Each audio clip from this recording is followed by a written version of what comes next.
நேயர்களுக்கு வணக்கம். இன்றைக்கி நம்ம பார்க்குறது புளியோதரை. எல்லாருக்கும் பிடிச்ச புளியோதரை செய்கிறதுக்கு தேவையான பொருட்கள்: மிளகாய், 1 ஸ்பூன் வெந்தயம், மல்லி, கடலைப்பருப்பு, உளுந்தப்பருப்பு, நல்ல மிளகு எல்லாம் 1 ஸ்பூன், வெந்தயம் மட்டும் 1/2 ஸ்பூன். தேவையான புளியை முதைய ஊற வச்சிடணும். தூள் போடணும். இது முழுக்களை மிதமான சூட்டில் வறுத்தெடுக்கலாம். இந்த மிதமான சூட்டில் வறுத்தெடுக்கிறதுக்கு மிளகாய் எல்லாம் மிதமான சூட்டில் வறுத்து எடுத்தாச்சு.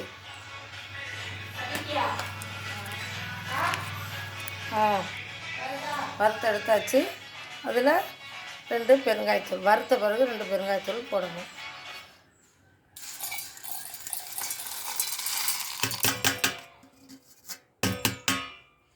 மஞ்சள் தூளையும் போட்டு பொடிச்சு வச்சுக்க வேண்டியது.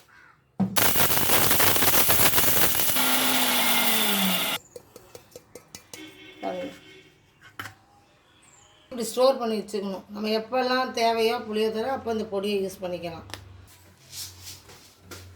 நல்லெண்ணெய் தான் யூஸ் பண்ணணும், அப்போ தான் டேஸ்ட்டாக இருக்கும். ஒரு 2-3 ஸ்பூன் நல்லெண்ணெய் ஊற்றியிருக்கேன். நல்லா ஒரு குண்டு கரண்டி நிறைய நல்லெண்ணெய், குண்டு வச்சு போட்டு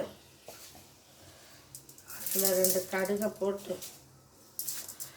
பொரிஞ்சு வர நேரம் 2 கடலை பருப்பை போட்டு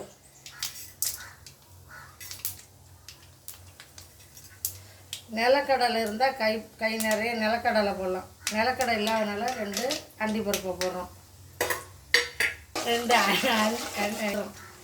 அண்டி மீன்ஸ் 2 கருவேப்பிலை. வச்ச பொடி இருக்குல்ல, அதில் 2 பொடி. சாதத்துக்கு நம்ம எவ்வளோ சாதங்கன்றமோ நம்ம அளவு தெரியும்ல, அதுக்கு தகுந்த பொடியை போடணும்.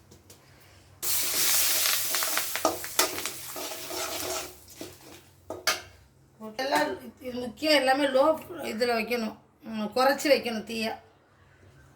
அதில் 2 உப்புத்தூள்.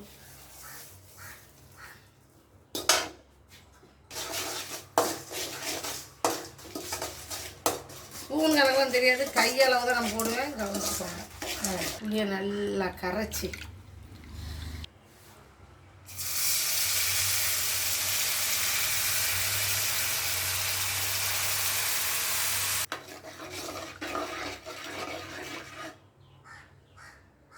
நல்லா இவ்வளோ தண்ணியாக இருக்குன்னு இனி நல்லா வெட்டி அந்த எண்ணெய் பிரிந்து வரும்போது நல்லா இருக்கும். எண்ணெய் நல்லா பிரிந்து வர நல்லா கொதிக்கட்டும். இப்போ கூட்டி வச்சுக்கலாம். இப்போ எவ்வளோ கெட்டியாக வந்துருச்சு. அதாவது எண்ணெய் பிரிஞ்சு எவ்வளோ தண்ணியாக ஊற்றிருந்தோம், பிரிஞ்சு கெட்டியாக வந்துருச்சு பாருங்கள். இந்த ஸ்டேஜில் அணைச்சி போட்டுடணும்.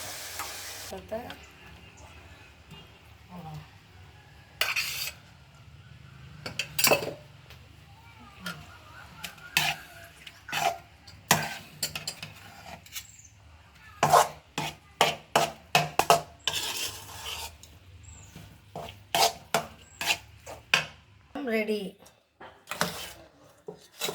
டேஸ்டாக இருக்கான்னு பார்ப்போமா? கட்டி அமுக்கி வச்சிடணும் கொஞ்சம் நேரம்.